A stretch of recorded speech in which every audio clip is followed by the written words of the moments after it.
Hello बच्चों, आज हम लोग एसिड्स बेसिस और सॉल्ट्स चैप्टर का ही सेकंड वीडियो पढ़ेंगे। पिछले वीडियो में हम लोगों ने एसिड्स और बेसिस के बारे में पढ़ लिया था और उनके बहुत सारे डिफिनेशंस जो उनसे रिलेटेड थे वो भी पढ़े थे। आज हम लोग एसिड्स के बारे में तीन एसिड्स जैसे कि HCl जिसे हम लोग हाइड्रोक्लोरिक एसिड कहते हैं, नाइट्रिक एसिड और H2SO4 और एक बेस या एल्कली कह लें NaOH, इन चारों के अलग अलग प्रॉपर्टीज को पढ़ेंगे जो इम्पोर्टेंट हमारे एग्जाम के व्यू से जो इम्पोर्टेंट है और इनका कुछ यूजेस पढ़ेंगे। तो आइए सबसे पहले आज हम लोग HCl के बारे में पढ़ते हैं। HCl का मतलब क्या है? HCl का मतलब है हाइड्रोजन क्लोराइड। ये गैस के रूप में पाया जाता है हाइड्रोजन क्लोराइड।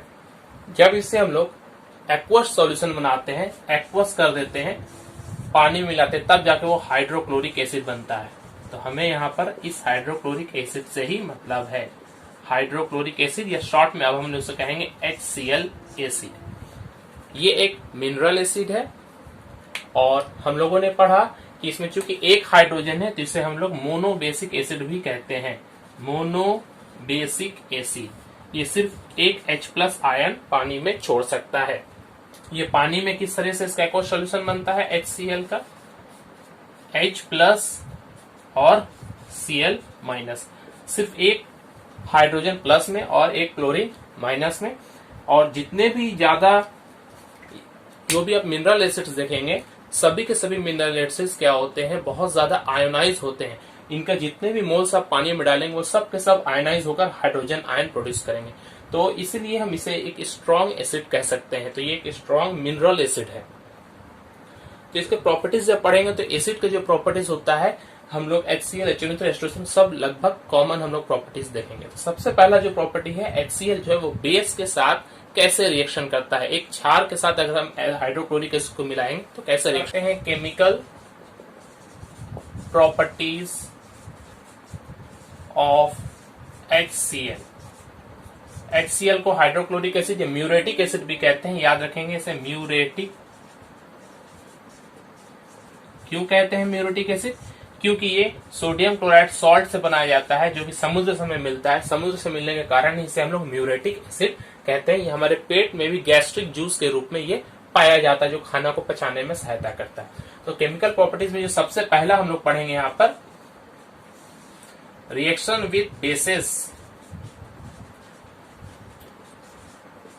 भस्म के साथ या अल्कली अगर कहेंगे तो अल्कली के साथ में इसका क्या रिएक्शन है। तो जब भी कोई एक एसिड किसी बेस से रिएक्शन करता है तो क्या बनाता है? एक सॉल्ट बनता है और एक वाटर बनता है। ये आप लोग याद करेंगे। यहाँ पर जितने भी एसिड्स हम लोग पढ़ेंगे, चाहे वो हाइड्रोक्लोरिक एसिड हो या नाइट्रिक एसिड हो या सल्फ्यूरिक एसिड हो, वो जब भी किसी बेस से रिएक्शन करेगा तो उसका एक सॉल्ट बनाएगा और साथ ही साथ क्या बनाएगा? वाटर बनाएगा। एग्जाम्पल देखते हैं कैसा है। एसिड क्या है हमारे पास में? HCl। बेस या एल्कली हम लोग NaOH को ले लेते हैं, सोडियम हाइड्रोक्साइड, ये एक एल्कली। ये हाइड्रोजन क्या होता है? रिप्लेसेबल होता है। एसिड के साथ में जो हाइड्रोजन होता है वो किसी मेटल के द्वारा रिप्लेस हो जाएगा। तो ये सोडियम क्या होगा? इसकी जगह में आ जाएगा। तो क्या हो जाएगा? NaCl। ये बन गया हमारा सॉल्ट। ये एक सॉल्ट है, सोडियम क्लोराइड। और साथ में क्या बनेगा? ये OH इस H के साथ में मिलकर बनाएगा H2O, वाटर। ओके। इसके अलावा और एक कोई भी बेस के साथ में देख लेते हैं। कैल्शियम हाइड्रोक्साइड के साथ में क्या रिएक्शन होता है? कैल्शियम हाइड्रोक्साइड जिसे बूझा चूना या स्लेक्ड लाइम कहते हैं। ये कैल्शियम क्या होगा? इसके हाइड्रोजन को हटाएगा और बनेगा कैल्शियम क्लोराइड प्लस H2O। ये बैलेंस नहीं है, बैलेंस करना पड़ेगा हमें। तो ये कैल्शियम यहाँ पर देखिए, ये कैल्शियम इस हाइड्रोजन को हटाया, मगर ये कैल्शियम जो है इसकी वैलेंसी 2 होती है, तो क्लोरीन यहाँ पर 2 हो गया। तो यहाँ पर हम 2 देंगे। जैसे हमने यहाँ पर 2 दिया, हाइड्रोजन कितना हो गया? यहाँ 2 और यहाँ पर 2, टोटल कितने हो गए? 4। तो यहाँ पर हमने 2 दे दिया, 4। और ऑक्सीजन यहाँ पर सिर्फ 2 है तो यहाँ भी देखिए 2, पूरा बैलेंस हो गया। तो इस तरह से हम देख रहे हैं जब भी कोई एक एसिड किसी बेस के साथ रिएक्शन कर रहा है तो सॉल्ट एंड वाटर बन रहा है। उसको कुछ एग्जाम्पल हम लोगों ने यहाँ देखा। कार्बोनेट या बाइकार्बोनेट के साथ में अगर कोई एसिड रिएक्शन करता है तो क्या बनता है? तो हम पहले उसका एक फॉर्मूला पढ़ लेंगे। क्या होता है? एसिड जब भी किसी कार्बोनेट के साथ में या बाई कार्बोनेट के साथ में रिएक्शन करता है, तो देखिए इसके साथ में कोई मेटल भी हो सकता है, तो बस थर्ड ब्रैकेट में लिख रहे हैं, कार्बोनेट या बाई कार्बोनेट के साथ में रिएक्शन करता है तो क्या बनता है, एक सॉल्ट बनेगा जैसे कि अभी बन रहा था, और इसके साथ में कार्बन डाइऑक्साइड बनेगा और H2O बनेगा। तो यहाँ पर एक एक्स्ट्रा आ जा रहा है कार्बन डाइऑक्साइड, क्योंकि कार्बोनेट है वहां पर। बेस रहने पर सिर्फ सॉल्ट एंड वाटर, कार्बन या बाई कार्बोनेट रहने पर साथ में CO2 भी ऐड होगा। एग्जाम्पल देख ले, एसिड में जैसे आप लोग पहले ले लेंगे HCl, कार्बोनेट क्या होगा, सोडियम कार्बोनेट, Na2CO3। सॉल्ट क्या होगा, ये सोडियम इस क्लोरीन को हटाएगा तो NaCl plus CO2 plus H2O। Balance करने के लिए यहाँ पे देखो 2 Na क्या है, मेटल, सबसे पहले मेटल को बैलेंस करते हैं। यहाँ पर 2 है तो यहाँ पर 2 लगाएंगे तो क्लोरीन साथ ही साथ 2 हो गया, तो यहाँ भी 2 लगाना पड़ेगा। हाइड्रोजन 2 है, हाइड्रोजन 2 है, सही है। CO2 यहाँ CO3, एक ऑक्सीजन यहाँ चला गया, पूरा का पूरा बैलेंस हो गया। तो इस रिएक्शन में आप लोग देखें, एसिड सोडियम कार्बन के साथ में रिएक्शन कर कर क्या बना रहा है, सोडियम क्लोराइड एक सॉल्ट बना रहा है, एक कार्बन डाइऑक्साइड बना रहा है, वाटर बना रहा है। आपके साथ एग्जाम में बहुत सारे क्वेश्चंस ऐसे हो सकते हैं, एमसीक्यू में आपको दे सकता है कि कार्बोनेट के साथ में कोई भी एक एसिड है, फॉर एग्जांपल लिख दिया कि HCl Na2CO3 के साथ में रिएक्शन कर इनमें से कौन सा गैस प्रोड्यूस करता है। 4 गैस का एग्जांपल दे दिया है, NO2 दे दिया है, CO2 दिया है, हाइड्रोजन दे दिया है और कोई भी एक ऑक्सीजन गैस दे दिया है। तो आप कौन सा गैस में करेंगे, चाहे कोई भी एसिड हो, जब भी वो कार्बोनेट के साथ में रिएक्शन करेगा तो कैसा रिएक्शन बनाएगा, कार्बन डाइऑक्साइड गैस प्रोड्यूस करेगा। तो इस चीज को आप लोग अच्छे से गौर करेंगे, कार्बन डाइऑक्साइड। और ये सॉल्ट और वाटर तो ये कॉमन है, जैसे हम लोगों ने कार्बोनेट उसी तरह बाई कार्बोनेट के साथ में देख लेते हैं। इस HCl का रिएक्शन बाई कार्बोनेट के साथ में NaHCO3, एक सोडियम इस हाइड्रोजन को हटाएगा, NaCl plus carbon dioxide plus H2O, balance. Reaction with metals, metals के साथ में कोई भी एसिड कैसे रिएक्शन करेगा। तो जनरली अगर कोई एक एसिड है वो मेटल्स के साथ में अगर रिएक्शन करता है तो हम देखते हैं वो मेटल का प्रॉपर्टी पर डिपेंड करता है कि वो मेटल है क्या चीज। तो आप लोग देखेंगे मेटल का एक इलेक्ट्रोकेमिकल सीरीज होता है जिसमें हाइड्रोजन के ऊपर कुछ मेटल्स होते हैं और हाइड्रोजन के नीचे कुछ मेटल्स होते हैं। तो जो मेटल्स हाइड्रोजन के ऊपर होते हैं उनको हम इलेक्ट्रोपॉजिटिव कहते हैं, मोर इलेक्ट्रोपॉजिटिव। देखिए पॉजिटिव टर्म यहाँ पर ज्यादा होता है। इलेक्ट्रोपॉजिटिव के घटते हुए क्रम में हम सजाते हैं, ऊपर सबसे ज्यादा पॉजिटिव, जैसे कि फॉर एग्जांपल पोटेशियम है, कैल्शियम है, सोडियम है, इस तरह से हाई पॉजिटिव मेटल्स ऊपर होते हैं और नीचे में इसके कॉपर होगा, सिल्वर, गोल्ड, ये सब नीचे में होते हैं। तो जो इस हाइड्रोजन के ऊपर होते हैं जो मेटल्स, वो जब भी एसिड के साथ में रिएक्शन करेंगे तो वो हाइड्रोजन गैस को बाहर निकाल सकते हैं। ये कहने का मतलब है, इसे समझिए कि जो ऊपर में जो मेटल्स है वो हाइड्रोजन से ज्यादा पावरफुल है, तो वो किसी भी एसिड से हाइड्रोजन को बाहर निकाल सकते हैं। तो उस जगह में हाइड्रोजन गैस क्या होगा, बाहर निकलेगा। मगर जो मेटल्स इससे रिएक्टिविटी सीरीज में कम है, मतलब इससे कम पावरफुल है, जैसे कॉपर है, Ag है, Au है, ये सब क्या होता है, उस हाइड्रोजन को एसिड से बाहर नहीं निकाल सकते हैं, इसलिए इनके रिएक्शन में हाइड्रोजन गैस बाहर नहीं निकलती है। तो जब भी रिएक्शन विथ मेटल्स देखेंगे, हाइड्रोक्लोरिक एसिड या कोई भी एसिड जो हाइड्रोजन से अधिक इलेक्ट्रोपॉजिटिव मेटल्स है, वो क्या करेंगे, वो ही हाइड्रोजन गैस को बाहर निकाल पाएंगे। जैसे कि यहाँ पर एक मेटल्स, हाइड्रोजन से अधिक मेटल्स कोई भी आप ले सकते हैं, जिंक जैसे ले लेते हैं, जिंक हाइड्रोजन से ऊपर होता है, ये HCl से रिएक्शन करेगा, हाइड्रोजन से ज्यादा पावरफुल है ये, तो ये इसके जगह में चला जाएगा और बनेगा zinc chloride ZnCl2 plus hydrogen gas. Chlorine यहाँ 2 है, यहाँ पर बैलेंस करने के लिए 2 करें तो ये हाइड्रोजन गैस बाहर निकलेगा। लेकिन अगर हम किसी और चीज को यहाँ पर रिएक्शन कराएंगे, इसके नीचे Cu, Ag, Au को, तो ये हाइड्रोजन गैस को बाहर नहीं निकाल सकता है। इस तरह से अगर हम लोग मैग्नीशियम को रिएक्शन कराते हैं HCl के साथ में तो बनता है magnesium chloride MgCl2 plus hydrogen gas. ठीक है, एक कंडीशन है जिसमें ये कॉपर रिएक्शन करता है, बाकी तो ऐसे रिएक्शन करेंगे नहीं HCl के साथ में, मगर कॉपर रिएक्शन करता है कब, जब हम इस HCl को बहुत ज्यादा सांद्र लेते हैं, यानी कि कॉन्सेंट्रेटेड लेते हैं और गर्म करते हैं इसे। सांद्र और क्या लेंगे हम लोग, गर्म लेंगे, हीटेड एंड कॉन्सेंट्रेटेड, और ऑक्सीजन के साथ में उसको लेंगे, तब जाकर वो कॉपर जो है इसके साथ में रिएक्शन करेगा। वो रिएक्शन क्या है, CuHClO2 बनेगा क्यूप्रिक क्लोराइड प्लस H2O। यहां पर हाइड्रोजन नहीं है, क्या बन रहा है, वाटर बन रहा है। बैलेंस करेंगे, यहाँ क्लोरीन देखिए सब बैलेंस दिख रहा है, मगर क्लोरीन यहाँ पर 2 है, तो यहाँ सबसे पहले यहाँ 2 दीजिए, तो हाइड्रोजन 2 हो गया, हाइड्रोजन ठीक है, यहाँ पर 2 है। ऑक्सीजन यहाँ पर 2 है, यहाँ पर ऑक्सीजन 1 है, तो यहाँ पर आप 2 दीजिएगा। जैसे ही 2 दिया तो यहाँ फिर आपको हाइड्रोजन 4 हो गया, तो 4 देना पड़ेगा, और यहाँ फिर 2 देना पड़ेगा, तभी तो क्लोरीन 4 होगा। बैलेंस हो गया, कॉपर 2, यहाँ कॉपर 2। अब देखिए बैलेंस है पूरा, तो 2Cu plus 4HCl plus O2 equal to 2CuCl2 plus 2H2O। Reaction आप लोग याद रखेंगे कि सांद्र और गर्म HCl ऑक्सीजन की उपस्थिति में कॉपर के साथ में रिएक्शन करके क्यूप्रिक क्लोराइड और वाटर देता है। बाकी अगर इस नॉर्मल कंडीशंस में तनु हाइड्रोक्लोरिक अम्ल के साथ में प्रतिक्रिया कराएंगे तो इस तरह का कोई भी हम लोग रिएक्शन देखेंगे ही नहीं, और Ag और Au रिएक्शन करता ही नहीं है। तो हम लोगों ने रिएक्शन विथ मेटल्स देखे कि जो ऊपर में होते हैं वो हाइड्रोजन गैस लिबरेट करते हैं, और जो हाइड्रोजन से नीचे होते हैं वो हाइड्रोजन गैस लिबरेट नहीं कर सकते। कुछ खास कंडीशंस में ही वो रिएक्शन करते हैं, तब भी हाइड्रोजन गैस उत्पन्न नहीं होगा। HCl की पहचान हम लोग कैसे करते हैं, टेस्ट क्या है इसका, test for HCl acid, hydrochloric acid का टेस्ट क्या है, इसे हम लोग वेट टेस्ट कहते हैं। मतलब ये लिक्विड फॉर्म में है इसलिए इसे भीगा हुआ टेस्ट कहते हैं। तो इसमें हम लोग सबसे पहले HCl को एक जार में लेते हैं, एक टेस्ट ट्यूब में लेते हैं, मान लेते हैं इसमें पहले से HCl भरा हुआ है। अब ये HCl है या नहीं ये कंफर्म करने के लिए इसमें सिल्वर नाइट्रेट का हम लोग घोल डालेंगे, AgNO3 का घोल डालेंगे। तो सिल्वर नाइट्रेट क्या करता है, HCl के साथ में रिएक्शन करता है। कैसे रिएक्शन करता है, AgNO3 सिल्वर नाइट्रेट HCl बनाएगा AgCl प्लस HNO3। ये जो AgCl बना ये सिल्वर क्लोराइड है, ये एक व्हाइट कलर का प्रेसिपिटेट होता है जो नीचे बैठने लगता है।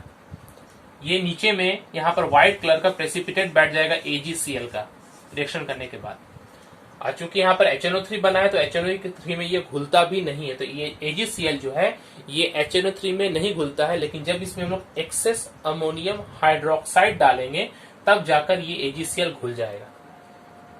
तो अगर ऐसा हम देखते हैं रिएक्शन, तो सिल्वर नाइट्रेट हाइड्रोक्लोरिक एसिड के साथ में रिएक्ट कर सिल्वर क्लोराइड का व्हाइट प्रेसिपिटेट बना रहा है, जो HNO3 में अघुलनशील है, इनसॉल्युबल है। मगर एक्सेस ऑफ अमोनियम हाइड्रोक्साइड में जब इस AgCl को डालेंगे, एक्सेस ऑफ अमोनियम ज्यादा करके अमोनियम हाइड्रोक्साइड लेंगे तो उसमें वो घुल जाएगा, कॉम्प्लेक्स कंपाउंड बनेगा।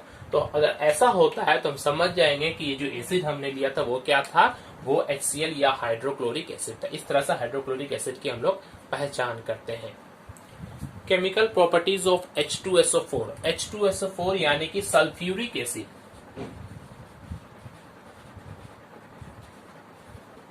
सल्फ्यूरिक एसिड ये एक डाई बेसिक एसिड है। हम लोगों ने पढ़ा है बेसिसिटी किसे कहते हैं, जितने रिप्लेसेबल हाइड्रोजन होते हैं किसी एसिड के अंदर में जो हट सकते हैं उसमें से, वो उतना संख्या उसका क्या कहलाता है, बेसिसिटी कहते हैं। यहाँ पर 2 हाइड्रोजन है जो इसमें से निकल सकते हैं किसी मेटल के द्वारा, इसलिए इसे हम लोग क्या कहते हैं, डाई बेसिक एसिड कहेंगे। तो ये एक डाई बेसिक एसिड है और ये बहुत ही पावरफुल, हम जितना भी एसिड पढ़ेंगे HCl, H2SO4, H2SO4 उसमें सबसे ज्यादा पावरफुल ये है। इसे और भी नाम दिया गया है ऑयल ऑफ विट्रियोल, और चूंकि बहुत जगह प्रोड्यूस होता है, हर केमिकल इंडस्ट्री में इसके यूजेस होते हैं, इसलिए किंग ऑफ केमिकल्स भी हम लोग कहते हैं। तो oil of vitriol king of chemicals किसे कहा जाता है, H2SO4 से कहा जाता है। ये डाई बेसिक है। इस डाई बेसिक का अगर हमको समझना है कि डाई बेसिक कैसे काम करता है तो हम लोग सबसे पहले इसका एक रिएक्शन देखेंगे, रिएक्शन विथ बेस। जैसे हम लोगों ने HCl में पढ़ा था कि बेस के साथ कैसे रिएक्शन होता है, यहाँ भी हम लोग पढ़ेंगे कि ये बेस के साथ कैसे रिएक्शन करता है। तो वहां भी हम लोगों ने पढ़ा था कि एसिड A प्लस बेस क्या बनता है, सॉल्ट एंड वाटर। यहाँ भी same to same salt and water बनेगा, मगर यहाँ जो सॉल्ट बनेगा उसमें थोड़ा हम लोग गौर करेंगे। यहाँ पर कोई भी यहाँ पर तो एसिड हमारा क्या है, H2SO4 है, H2SO4। कोई भी एक बेस लेंगे तो सोडियम हाइड्रोक्साइड ही लेते हैं। चलिए, ये जो सोडियम हाइड्रोक्साइड है ये इस हाइड्रोजन को 2 बार हटा सकता है। एक सोडियम है तो एक हाइड्रोजन को ये हटाएगा, तो जब एक हाइड्रोजन हटेगा तो एक हाइड्रोजन अगर इसमें बच गया तो वो कहलाएगा Na, इसके जगह में आ गया, एक हाइड्रोजन हट गया, एक H इसके साथ में रह ही गया, तो HSO4 प्लस H जो निकला था वो इस OH के साथ में मिलेगा, बनाएगा H2O। तो ये NaHSO4 बना। यहाँ पर देखिए एसिड का एक सॉल्ट पहले से मौजूद है, तो यहाँ जो सॉल्ट बना इस तरह के सॉल्ट को हम लोग एसिडिक सॉल्ट कहते हैं। क्या कहते हैं? एसिडिक सॉल्ट, क्योंकि इसमें एसिड का एक हाइड्रोजन पाया जा रहा है। तो जितने भी डाई बेसिक एसिड या ट्राई बेसिक एसिड जो होते हैं, मतलब एक से ज्यादा जिसमें हाइड्रोजन होता है, तो उस तरह का एसिड जो है वो एसिडिक सॉल्ट बना सकता है। यहाँ पर वो बनाया है, तो इसको हम लोग क्या नाम देते हैं? Sodium hydrogen sulphate. क्या नाम देंगे? Sodium hydrogen sulphate. तो ये सिंपल रिएक्शन है, जब भी एक एसिड एक बेस के साथ रिएक्शन करता है तो एक सॉल्ट बनता है। यहाँ चूंकि डाई बेसिक एसिड था, 2 हाइड्रोजन इसके पास थे, तो इसके पास ऑप्शन है 1 हाइड्रोजन छोड़ने का और 2 हाइड्रोजन छोड़ने का। तो ये पहले 1 हाइड्रोजन छोड़ेगा और बनाएगा सोडियम बाइसल्फेट। अगर फिर रिएक्शन को फिर से ज्यादा करके अगर हम NaOH देंगे तो ये रिएक्शन ऐसा हो जाएगा। इसी रिएक्शन को दोबारा अगर हम देखें, यहाँ पर हम 2 अगर सोडियम ले लेते हैं तो ये दोनों हाइड्रोजन हटा लेगा, तो यहाँ बनेगा Na2SO4, सोडियम बाइसल्फेट, डाइसल्फेट या सोडियम सल्फेट यहाँ कहेंगे। सोडियम हाइड्रोजन था, यहाँ हाइड्रोजन नहीं, इसलिए सोडियम सल्फेट सिर्फ इसे कहेंगे। और क्या बना? यहाँ से दोनों हाइड्रोजन हट गए, यहाँ पर 2 OH है तो 2H2O देखिए बनेगा, बैलेंस है पूरा। तो यहाँ पर ये जो सॉल्ट बना ये एक नॉर्मल सॉल्ट है, जैसे कि पहले बन रहा था। यहाँ पर कोई एसिड का कोई हाइड्रोजन नहीं है। तो डाइबेसिक जो होता है वो इस तरह से 2 टाइप के सॉल्ट्स बना सकते हैं, जिसमें कि एसिड का हाइड्रोजन रहेगा और बिना हाइड्रोजन का भी ये सॉल्ट बनेगी। नॉर्मल सॉल्ट है, ये एसिडिक सॉल्ट है। इस तरह से और भी दूसरे क्षार के साथ में रिएक्शन करेगा और अलग अलग रिएक्शन होगा, लेकिन सब में यही होगा, या तो एसिडिक सॉल्ट बनेगा या तो नॉर्मल सॉल्ट बनेगा प्लस वाटर बनेगा। ये हुआ reaction of base with H2SO4। अब H2SO4 के साथ में ही अगर हम कार्बोनेट या बाइकार्बोनेट रिएक्शन करेंगे तो क्या होगा? रिएक्शन विद कार्बोनेट और बाइकार्बोनेट, बाइकार्बोनेट सॉल्ट है वो सल्फ्यूरिक एसिड के साथ में कैसे रिएक्शन करता है? तो कार्बोनेट अगर हम लेते हैं तो कार्बोनेट फॉर एग्जांपल हमारे पास में हम लोगों ने पढ़ा कि जब भी कोई एसिड किसी कार्बोनेट के साथ में या बाइकार्बोनेट के साथ में रिएक्शन करता है तो क्या बनाता है? एक सॉल्ट बनेगा, जैसा कि बन रहा है था अभी, प्लस एक CO2 बनेगा एक्स्ट्रा में, और उसके बाद वाटर बनेगा। तो ये CO2 एक एक्स्ट्रा आ जाता है यहाँ पर। तो यहाँ एसिड कौन है हमारे पास? H2SO4।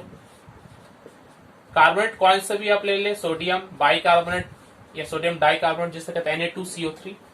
सॉल्ट क्या होगा? सोडियम सल्फेट बनेगा, Na2SO4, Na2SO4 प्लस CO2 तो बनेगा ही, प्लस H2O। आप बैलेंस करके देखें, Na2 बैलेंस है, हाइड्रोजन दो बैलेंस है, एक सल्फेट एक कार्बोनेट, उसमें से एक CO2 बना और एक O बना H2O में। तो ये पूरा का पूरा बैलेंस। अब यही अगर बाइकार्बोनेट के साथ में होगा तो H2SO4 प्लस सोडियम बाइकार्बोनेट, क्या बन? एक सोडियम है, इसके एक हाइड्रोजन हटाएगा, NaHSO4, sodium hydrogen sulphate plus CO2 plus water. Balance देखिए,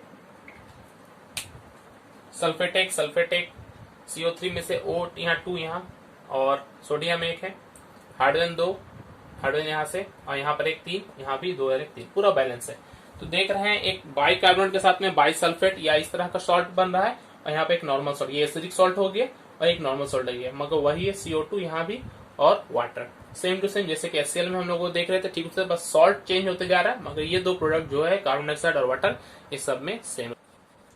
मेटल्स में जो मेटल्स विद्युत रासायनिक श्रेणी में हाइड्रोजन से ऊपर है वो हाइड्रोजन गैस प्रोड्यूस इसके साथ करेंगे, जैसा कि जस्ता Zn plus H2SO4 equal to zinc sulphate plus H2, hydrogen gas बाहर निकल रहा है। इसका इस्तेमाल हम लोग हाइड्रोजन गैस बनाने में भी करते हैं। यहाँ पर गौर करेंगे जितना भी हम लोग H2SO4 पढ़ रहे हैं ये सब का सब क्या है, डाइल्यूट नेचर है। क्या नेचर का है, डाइल्यूट नेचर है, क्योंकि जितना भी एसिडिक प्रॉपर्टी होता है वो डाइल्यूट शो करता है। कॉन्सेंट्रेटेड अगर हम लेंगे, सांद्र H2SO4 लेंगे, तो जितना सांद्र H2SO4 होता है वो एक ऑक्सीडाइजिंग एजेंट है और ड्राइंग एजेंट है। उसका यहाँ पर हम लोग अभी तक रिएक्शन नहीं देखें, वो हम लोग हायर क्लासेस में, वो 10 में देखते हैं। यहाँ पर सिर्फ एसिडिक प्रॉपर्टीज हमको देखना है। तो जब भी कोई एसिड का एसिडिक प्रॉपर्टी जानना हो तो उसे हम लोग ज्यादातर डाइल्यूट अवस्था में ही लेते हैं, क्योंकि डाइल्यूट अवस्था में वो सबसे ज्यादा H+ आयन उत्पन्न करता है और रिएक्शंस जो है वो अच्छी तरीके से हो पाते हैं, एसिड के रिएक्शंस। तो यहाँ पर देखते हैं कोई भी एक मेटल जो हाइड्रोजन से ऊपर है वो सल्फ्यूरिक एसिड के साथ में रिएक्शन करके क्या बनाता है, उसका एक सल्फेट सॉल्ट बनाएगा और प्लस हाइड्रोजन गैस बनाएगा। लेकिन अगर यहाँ पर हम कॉपर लेंगे तो कॉपर हाइड्रोजन सल्फ्यूरिक एसिड के साथ में रिएक्शन करके हाइड्रोजन गैस प्रोड्यूस नहीं करता है, क्योंकि कॉपर जो है वो हाइड्रोजन से नीचे है विद्युत रासायनिक श्रेणी में। जब जो भी धातु विद्युत रासायनिक श्रेणी में हाइड्रोजन से नीचे होता है वो हाइड्रोजन गैस प्रोड्यूस नहीं करता है। अगर हम लोग इस डाइल्यूट के जगह में कॉन्सेंट्रेटेड लेंगे तो यही जस्ता दूसरे तरीके से रिएक्शन करेगा, क्योंकि कॉन्सेंट्रेटेड लेने पर ये ऑक्सीडाइजिंग एजेंट हो जाता है, ऑक्सीडेशन कर देता है। जो हाइड्रोजन प्रोड्यूस होगा उसको वो वाटर में बना देगा और खुद क्या रिड्यूस हो जाएगा, सल्फर डाइऑक्साइड में। तो ये रिएक्शन जो हो जाएगा Zn प्लस H2SO4, यहाँ ध्यान देंगे ये कॉन्सेंट्रेटेड है तो बनाएगा जिंक सल्फेट प्लस ये हाइड्रोजन क्या बन गया, वाटर बन गया, और ये सल्फर डाइऑक्साइड जो है ये टूट गया SO2 में प्लस वाटर। बैलेंस करेंगे इसको, यहाँ पर 2 देंगे। देखिए हाइड्रोजन कितना हो गया, यहाँ पर 4 हो गया। हाइड्रोजन यहाँ पर कितना है, 2 है, तो यहाँ भी 2 दे दीजिए, 4 हो गया। यहाँ S कितना है, 2, S 2 है। ऑक्सीजन टोटल 8 है यहाँ पर, यहाँ देखिए 4 2 6 और 2 8 हो गया टोटल, और बाकी जिंक भी बैलेंस है। तो ये जब रिएक्शन होगा डाइल्यूट के साथ में या कॉन्सेंट्रेटेड के साथ में, इसे आपको ध्यान देना पड़ेगा। आपको कहा जाएगा कि अगर जस्ता तनु सल्फ्यूरिक अम्ल के साथ में प्रतिक्रिया करता है तो क्या प्रोड्यूस हो रहा है, तो हाइड्रोजन गैस प्रोड्यूस हो रहा है। लेकिन अगर वो सांद्र अवस्था में अगर H2SO4 रखा हो उसके साथ रिएक्शन कर रहा है तो वो ये ऑक्सीडेशन रिडक्शन हो गया और वहां पर क्या प्रोड्यूस हो रहा है, सल्फर डाइऑक्साइड गैस बन रहा है। तो दोनों में गैस अलग अलग उत्पन्न हो रहा है, डाइल्यूट होने पर हाइड्रोजन और कॉन्सेंट्रेटेड होने पर सल्फर डाइऑक्साइड। इसे बहुत ही ज्यादा ध्यान देने की बात है कि डाइल्यूट और कॉन्सेंट्रेटेड एक ही चीज है सब कुछ, मगर बस डाइल्यूट और कॉन्सेंट्रेटेड के होने की वजह से वो अलग अलग हो गया। डाइल्यूट और कॉन्सेंट्रेटेड है क्या, डाइल्यूट का मतलब क्या है, ऐसा एसिड जिसमें पानी कॉन्सेंट्रेटेड के मुकाबले में ज्यादा हो, मतलब पानी का वॉल्यूम थोड़ा ज्यादा हो और एसिड कम हो। और कॉन्सेंट्रेटेड में क्या होगा, एसिड थोड़ा ज्यादा होगा, अब डाइल्यूट की तुलना में पानी थोड़ा क्या होगा, कम होगा। अब यहाँ पर इसके लिए टेस्ट क्या होता है H2SO4 को पहचानने के लिए, टेस्ट ऑफ H2SO4। ठीक उसी तरह से एक टेस्ट ट्यूब लेते हैं, टेस्ट ट्यूब में H2SO4 कुछ ले लेंगे डाइल्यूट, ठीक, उसमें बेरियम क्लोराइड को ऐड करेंगे। ये बेरियम क्लोराइड के साथ में H2SO4 का रिएक्शन क्या होता है पहले देखें। Barium chloride BaCl2 plus H2SO4, barium क्या करेगा, इसके हाइड्रोजन रिप्लेस करेगा, अब बेरियम सल्फेट बनाएगा BaSO4 प्लस 2HCl। ये जो बेरियम सल्फेट बना, ये बेरियम सल्फेट एक प्रेसिपिटेट के रूप में, तलछट के रूप में नीचे यहाँ पर बैठ जाएगा बेरियम सल्फेट। ये व्हाइट कलर का होएगा, व्हाइट प्रेसिपिटेट। ये ना ही HCl में घुलता है और ना ही नाइट्रिक एसिड में घुलता है, ये बस नीचे की तरफ जाकर बैठ जाएगा। तो जब ऐसा एक प्रेसिपिटेट, ये सिर्फ और सिर्फ H2SO4 के साथ में ये प्रेसिपिटेट देता है, HCl और HNO के साथ में नहीं देता। तो हम समझ जाएंगे ये कौन सा एसिड है, H2SO4 का एसिड है। केमिकल प्रॉपर्टीज ऑफ HNO3 या नाइट्रिक एसिड, ये नाइट्रिक एसिड, इसे एक्वा फोर्टिस भी हम लोग कहते हैं। एक्वा का मतलब वाटर और फोर्टिस का मतलब बहुत ही स्ट्रॉन्ग, इसलिए स्ट्रॉन्ग वाटर भी कहा जाता है। नाइट्रिक एसिड ये बहुत ही वोलाटाइल एसिड है और बहुत स्ट्रॉन्ग ऑक्सीडाइजिंग एजेंट भी है।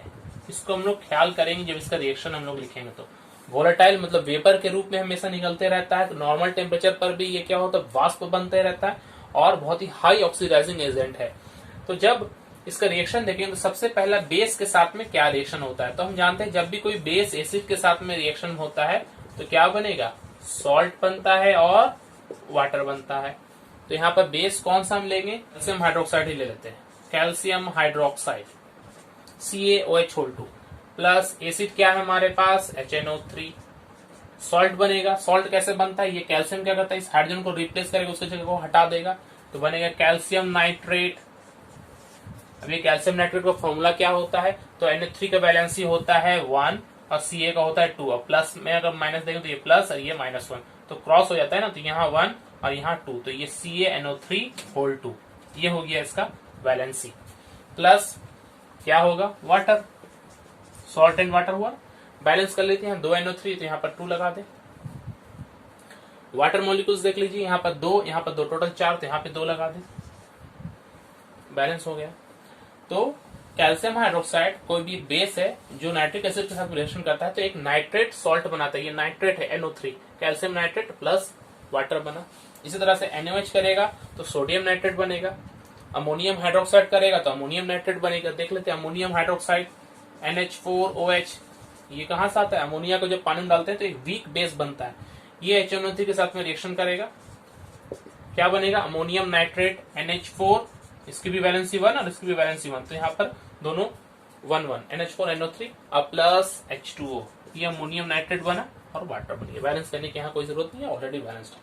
तो ये बेस और एसिड के साथ में रिएक्शन होता है तो सॉल्ट और वाटर बनता है। ठीक इसी तरह से बेस की जगह में अगर हम लोग कोई कार्बोनेट कर दें तो क्या रिएक्शन होगा, तो यहाँ सॉल्ट बनेगा, यहाँ वाटर बनेगा और क्या आएगा, एक कार्बन डाइऑक्साइड बनेगा। तो बेस की जगह में अगर हम कार्बोनेट करें या बाइकार्बोनेट करें तो हम लोग क्या देखेंगे, इसके साथ में CO2 भी बन जाएगा। देख लेते हैं, एक कार्बोनेट लेते हैं CaCO3 कैल्शियम कार्बोनेट, जिसे मार्बल भी हम लोग कहते हैं, ये चूना पत्थर कहते हैं।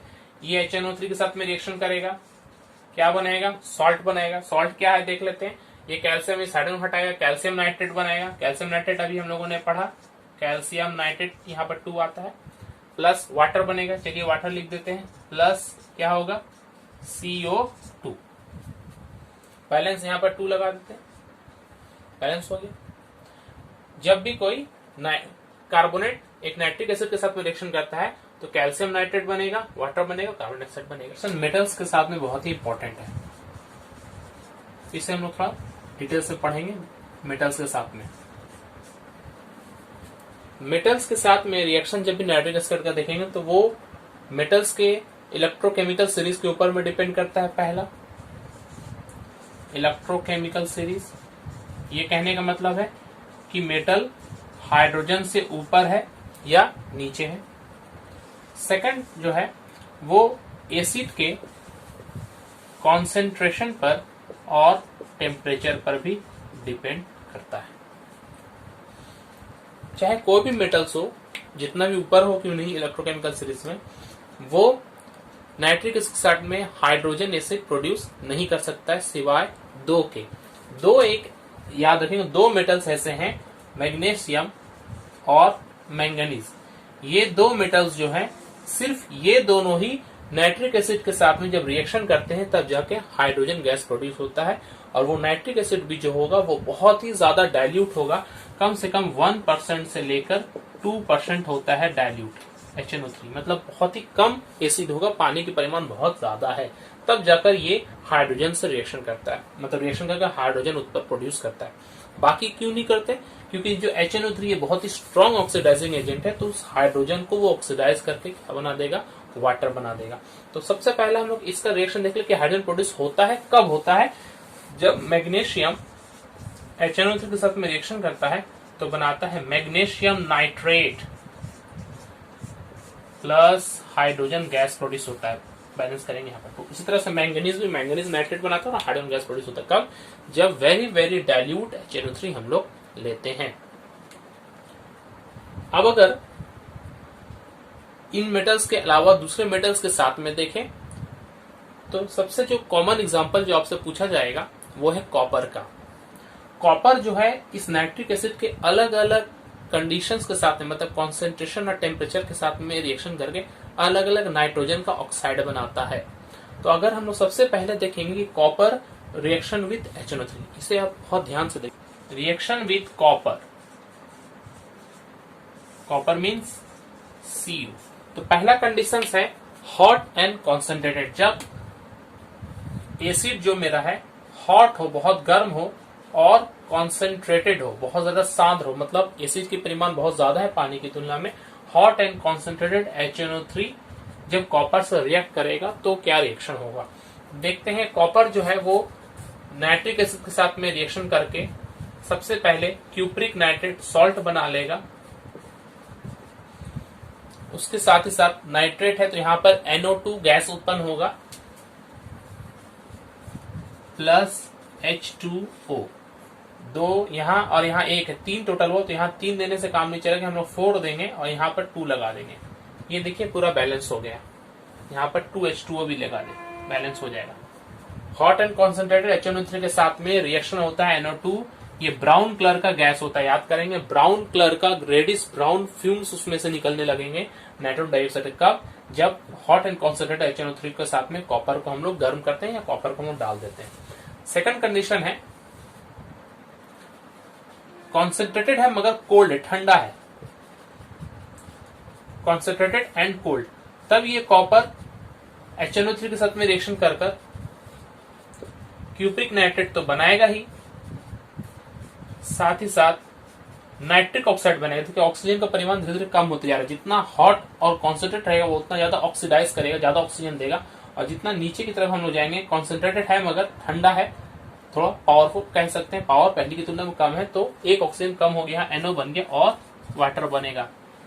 8 HNO3 कर लेंगे, यहाँ 3 कर लेंगे, 3 8, यहाँ भी आपको 3 करना होगा, और नाइट्रोजन कितना हो गया 6 हो गया, तो यहाँ पर आपको 2 देना होगा, और हाइड्रोजन यहाँ पर 8 है तो यहाँ पर 4 देंगे तो हाइड्रोजन 8 हो जाएगा। बाकी देखिए सब बैलेंस है। 3Cu plus 8 HNO3 equal to 3CuNO3 whole 2 plus 2NO plus 2H2O 4H2O sorry. Concentrated and cold हुआ। अब हम लोग देखेंगे dilute and cold HNO3। Dilute और कोल्ड HNO3 के साथ में ये Cu कैसे रिएक्शन करता है, Cu plus HNO3 cupric nitrate plus nitrous oxide, यहां देखिए और कम हो गया NO से, अब 2 के साथ में एक, यहाँ 1 के साथ 1 था, या 2 के साथ 1 है, प्लस H2O। ये नाइट्रस ऑक्साइड को हम लोग लाफिंग गैस कहते हैं। लाफिंग गैस मतलब तो कहने पर, सूंघने पर हमें बार बार हंसी आती है, ये हमें ये जो प्रोड्यूस हुआ नाइट्रस ऑक्साइड N2O, ये लाफिंग गैस के रूप से जाना जाता है। 3 8, यहाँ 4 10, अब यहाँ जैसे 10 किए तो यहाँ भी 4 4 2 8, और यहाँ पर 2 10 ऑलरेडी बैलेंस है हाइड्रोजन के लिए, 10 यहाँ पर 5 5H2O।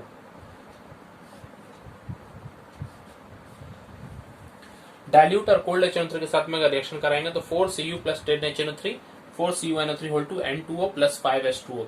यहाँ पर डिफरेंस देखिए, जब हॉट और कॉन्सेंट्रेटेड बहुत ज्यादा ऑक्सीडाइजिंग है तो NO2 बन रहा है, यहाँ NO बन रहा है और यहाँ N2O बन रहा है। बैलेंस आप सीरियली याद कर ले, 1 4 3 8 4 10, बाकी इधर भी अगर याद कर ले तो ज्यादा बेटर है, याद कर लेना ही बेटर है, तो एग्जाम में हम लोग बैलेंस करने में बहुत टाइम लग सकता है।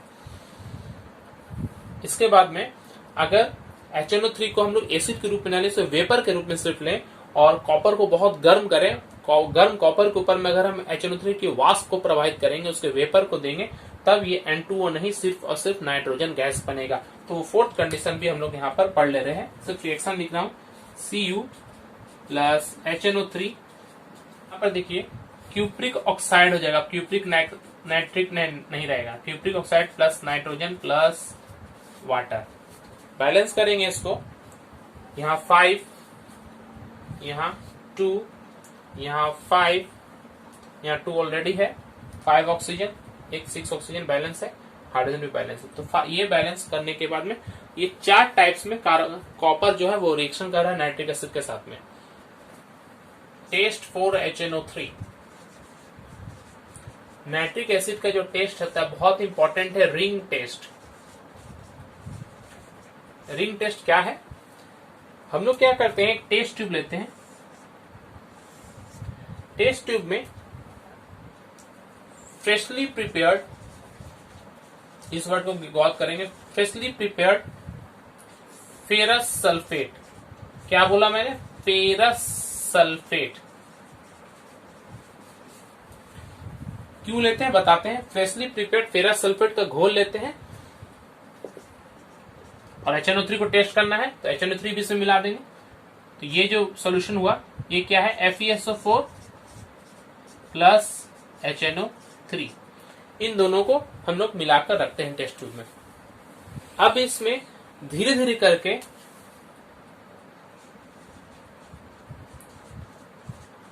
कॉन्सेंट्रेटेड H2SO4 डालते हैं।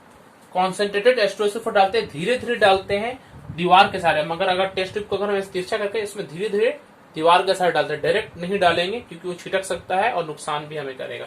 तो कॉन्सेंट्रेटेड H2SO4 जो होता है ये बहुत ही भारी द्रव है, बहुत ही हेवी होता है, जिसकी वजह से ये क्या होगा, इस घोल में नीचे की तरफ बैठने लगेगा। ये नीचे की तरफ बैठने लगेगा और ये सॉल्यूशन जो ये ऊपर चला जाएगा। मतलब अगर इस टेस्ट ट्यूब को आप देखें तो ये दो रूप में, दो घोल में बढ़ जाएगा। ऊपर होगा FeSO4 प्लस HNO3 और नीचे होगा H2SO4। ये दो घोल दो रूप में बढ़ गया। इन दोनों का जो बीच का जो स्थान है जहां पर ये मिल रहा है, यहां पर एक रिंग की तरह उस पूरे ट्यूब को चारों तरफ से घेर कर अंदर में ब्राउन रंग का रिंग प्रोड्यूस होगा। ये जो ब्राउन रंग का रिंग प्रोड्यूस हो रहा है, इससे ये समझ में आ जाएगा कि फेरस सल्फेट के साथ में जो हमने एसिड लिया था वो नाइट्रिक एसिड है। यहाँ रिएक्शन कैसे हो रहा है? तो ये फेरिक सल्फेट HNO3 और H2SO4 आपस में रिएक्ट करके एक कॉम्प्लेक्स सॉल्ट बना रहा है, कॉम्प्लेक्स कंपाउंड बना रहा है।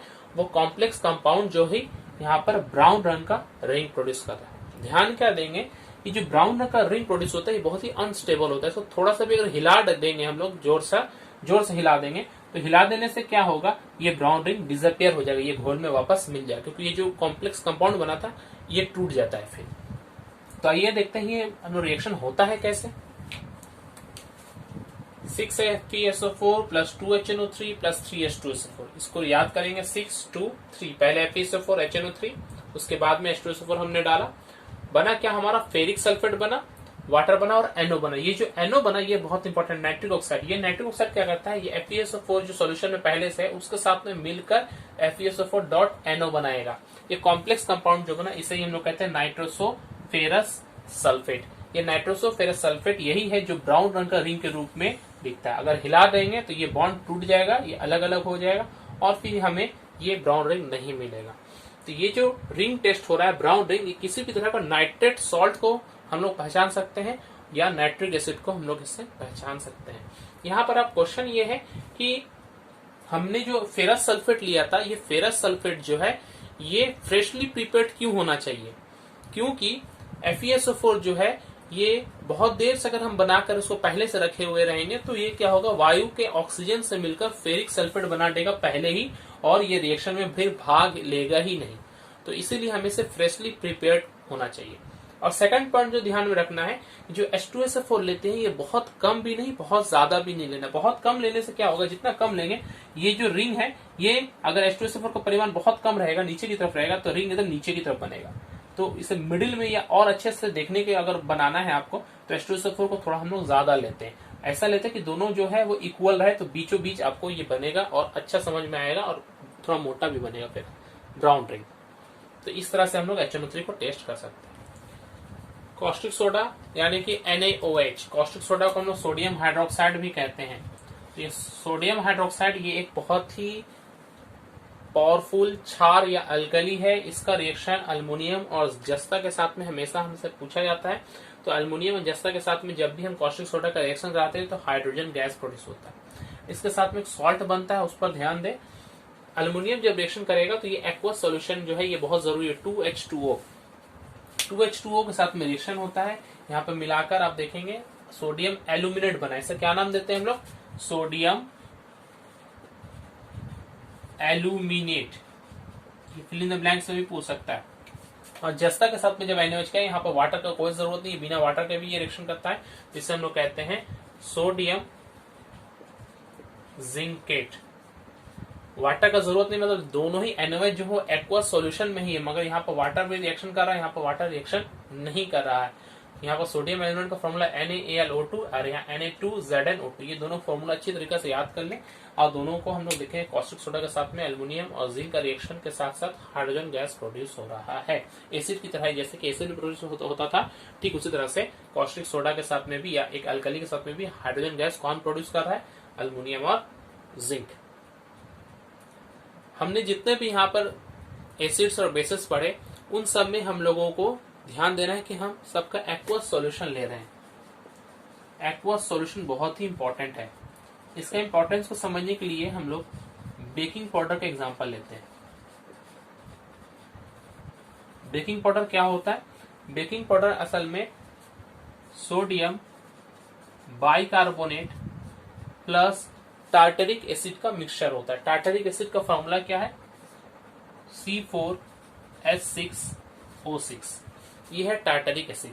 सोडियम बाइकार्बोनेट और टार्टरिक एसिड ये दोनों का मिक्सचर होता है बेकिंग। सोडियम बाइकार्बोनेट असल में बेकिंग सोडा होता है। जब उसमें हम लोग टार्टरिक एसिड मिला देते हैं तो ऐसा क्यों हम लोग करते हैं? क्योंकि बेकिंग सोडा से जब हम कोई सामान को या जो खाने का हम लोग जब भी कुछ बनाते हैं किचन में तो उसका स्वाद थोड़ा सा बिटर या तीता लगने लगता है, क्योंकि सोडियम बाइकार्बोनेट ये एक बेस बनाता है। बेस का स्वाद क्या होता है? अल्कली का स्वाद जो होता है थोड़ा कड़वा होता है। तो इस कड़वाहट को खत्म करने के लिए हम लोग उसके साथ में क्या मिलाते हैं? बेकिंग पाउडर में हम लोग टार्टरिक एसिड मिलाते हैं। इसका इस्तेमाल हम लोग केक बनाने में या इस तरह के कोई भी चीज जिसमें फूला हुआ हो, पावरोटी बनाने में इसका इस्तेमाल हम लोग कर सकते हैं ताकि वो फूल जाए थोड़ा सा। तो ये जब पाउडर के रूप में रहता है तो दोनों के बीच में कोई रिएक्शन नहीं होता है। लेकिन जैसे इसमें हम लोग वाटर मिलाते हैं, थोड़ा सा एक्वस कर देते हैं, तो ये जो एसिटिक एसिड है ये क्या होता है? हाइड्रोजन आयन को आपस में, पहले हाइड्रोजन आयन को आयनाइज होकर हाइड्रोजन आयन को छोड़ता है।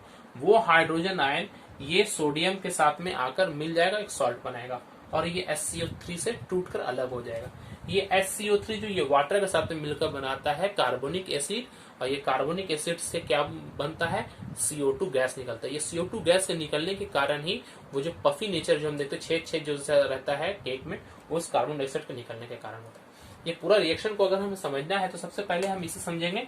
एसिटिक एसिड जो है C4H6O6, ये जब वाटर आ गया मतलब एक्वस हो गया था, पाउडर के रूप में रहेगा तो दोनों में कोई रिएक्शन नहीं होगा, दोनों जैसा बस मिलकर रहेगा।